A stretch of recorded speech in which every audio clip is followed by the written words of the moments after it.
Hello, welcome to Matt Loves Eurovision. It's my Eurovision 2023 Top 37 countdown. It's number 29. It's Israel, Noa Kirel and Unicorn. Please do click on the subscribe button, ring that notification bell and like, share and comment below. I think this is potentially the first slightly more controversial placing on my top 37, but we'll come to why that might be shortly. First of all, though, just to kind of summarise about Israel and the entry. Israel are 4 times winners, and they failed to qualify to the grand final last year. It was the first time they hadn't qualified for the final since 2014, and it does look like they are very keen to bounce back straight away. So Noa Kirel was internally selected. She was I think she was the first artist to be announced for Eurovision 2023 all the way back in summer last year. Obviously took a little bit longer to get the actual the music entry out to us.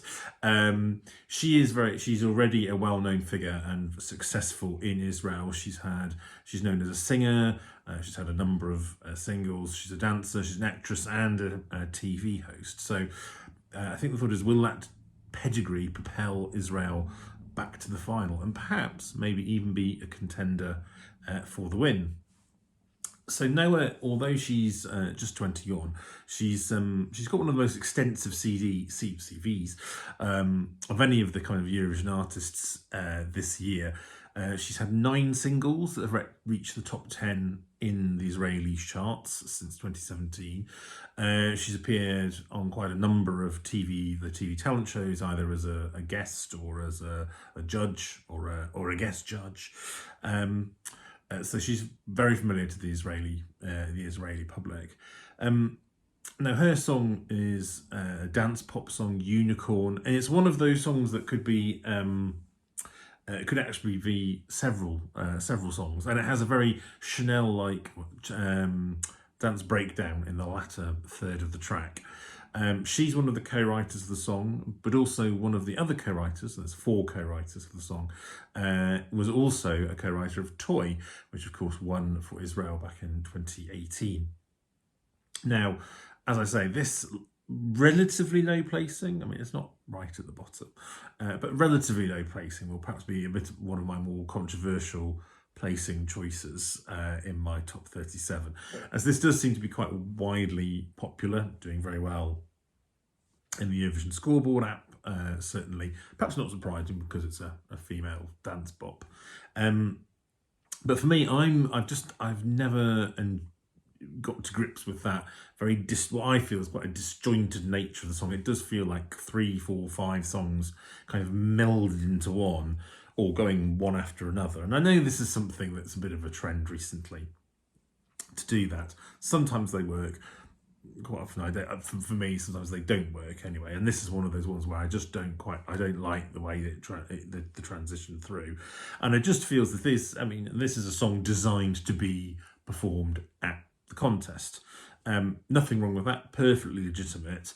But I just feel it's a little bit too contrived and too obviously created in my mind, including elements that are almost like tick boxes to try and tick off, to appeal to certain demographics in the process. So that's just my particular view of it. I'm also sceptical of that dance breakdown at the end. I think that's clearly a nod to obviously Chanel's amazing kind of choreography and performance that she did last year, but this feels like this is coming at the end, and it's got some of that Middle Eastern sort of instrumentation comes in, which I always enjoy from an Israeli entry.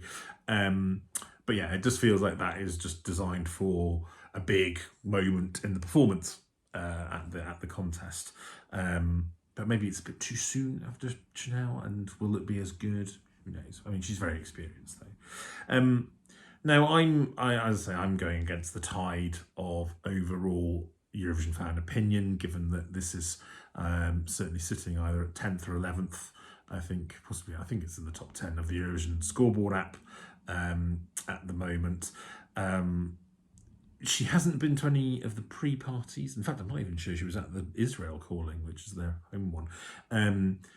But I promise she probably hasn't needed to go to them. I think, as I say, this song is designed for the Eurovision stage, and she is a very experienced performer. So she doesn't need to build up experience particularly. And so maybe if everything is geared towards the contest, maybe they're just sort of skipping the pre-parties this year. It'll be interesting to see what this actually does look like on stage, what it brings. Is it going to be a sort of wow moment? And while it is in the tough first semi-final, I think the general consensus is that this will qualify. I don't think anyone's even talking about it as a shock non-qualifier at the moment, but got to wait and see what that live performance, live staging is like.